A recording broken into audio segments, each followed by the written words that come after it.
warahmatullahi wabarakatuh.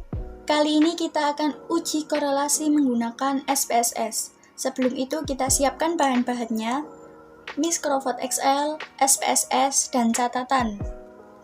Uji korelasi person. Uji korelasi bertujuan untuk mengetahui tingkat keeratan hubungan antara variabel yang dinyatakan dengan koefisien korelasi ataupun disebut R. Nah, dengan uji korelasi person ini, kita bisa mengetahui bentuk hubungan antara variabel X dengan variabel Y. Apakah hubungan Y itu bersifat positif atau bersifat negatif? Oke, langsung saja kita ke contoh. Di sini sudah disiapkan dua variabel yang terdiri dari 60 responden, yaitu variabel religiusitas dan agresivitas. Untuk uji korelasinya, kita copy seluruh variabel ini. Seperti biasa, 60 responden, kemudian kita pastekan ke SPSS. Nah, kemudian kita ke variabel view. Untuk var 001 ataupun baris pertama, kita rubah menjadi X. Kolom kedua, kita rubah namanya menjadi Y. Maksudnya adalah variabel X dan variabel Y. Kemudian, di sini kita beri nama religiusitas, dan yang ke kolom kedua kita beri nama agresivitas. Jangan lupa desimalnya kita nolkan saja. Kemudian kembali ke data view. Nah, untuk uji korelasi caranya klik analyze, kemudian correlate different, pindahkan dua variabel ini ke sebelah kanan, lalu Ctrl A. Klik OK, langsung ke sebelah kanan dua-duanya. Kemudian pastikan correlate coefficient person ini terchecklist, kemudian klik OK. Nah, setelah itu muncul tulisan tabel hasil korelasi antara variabel X dengan variabel Y. Dari sini kita bisa tahu bentuk hubungan apakah berbentuk positif atau negatif. Sebelum penjelasan lebih lanjut, kita buka catatan.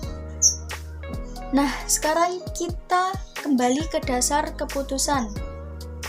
Jika nilai signifikasinya kurang dari 0,05, maka berkorelasi ataupun ada hubungan. Jika nilai signifikasi lebih dari 0,05, maka tidak berkorelasi atau tidak ada hubungan. Nah, sekarang kita lihat nilai signifikasi dari uji analisis kita menggunakan SPSS.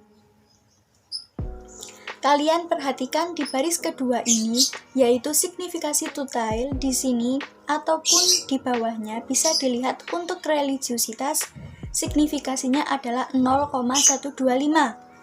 Untuk agresivitas, signifikasinya 0,125 juga. Nah, dari sini kita bisa tahu bahwa kedua variabel ini memiliki hubungan atau bisa dikatakan berkorelasi. Dari tabel ini kita bisa mengetahui bahwa persen korelasi atau nilai korelasinya untuk variabel religiusitas adalah 0,247. Untuk agresivitas pun 0,247. Nah, sekarang kita cek ke pedoman derajat hubungan ada 0,01. Itu termasuk hubungan yang seperti apa? Nah, kita lihat di sini 0,247 itu adanya di sini, yaitu 0,21 sama dengan 0,40.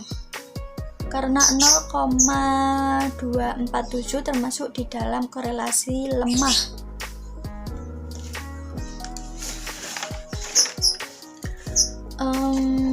Maksud hubungan yang negatif ialah semakin tinggi variabel X, maka semakin rendah variabel Y.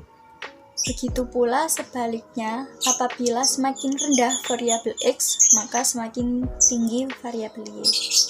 Kita pakai kalimat variabel aja biar gak bingung. Semakin tinggi religiusitas, maka semakin rendah agresivitas. Atau semakin rendah religiusitas, maka semakin tinggi agresivitas. Kalau misal hubungan positif seperti apa? Nah, bentuk hubungan positif itu sudah dijelaskan bahwa nilai R-nya gak ada tanda minus di depannya. Contoh, kalimatnya menggunakan variabel lain. Misalnya seperti ini. Untuk hubungan positif itu semakin tinggi motivasi, maka semakin tinggi pula kinerjanya. Atau semakin rendah motivasi, maka makin rendah kinerjanya. Dibentuk hubungan positif seperti itu jika kalian sudah tahu perbedaan hubungan yang positif dengan hubungan negatif. Sekarang pertanyaan selanjutnya, bagaimana jika nilai signifikasi kita itu tepat 0,05? Kan syaratnya pengambilan keputusan berkorelasi atau tidak harus lebih dari 0,05 atau kurang dari 0,05. Seandainya nilai signifikasi yang ada di sini itu tepat 0,05, nah gimana kita nentuin hubungan atau tidak? Kita bisa melihatnya dengan membandingkan nilai persen korelasi dengan R tabel. Contoh 0,247 persen korelasinya atau nilai sekarang R tabelnya adalah N. N di sini adalah jumlah responden dan di sini sudah dijelaskan R tabel.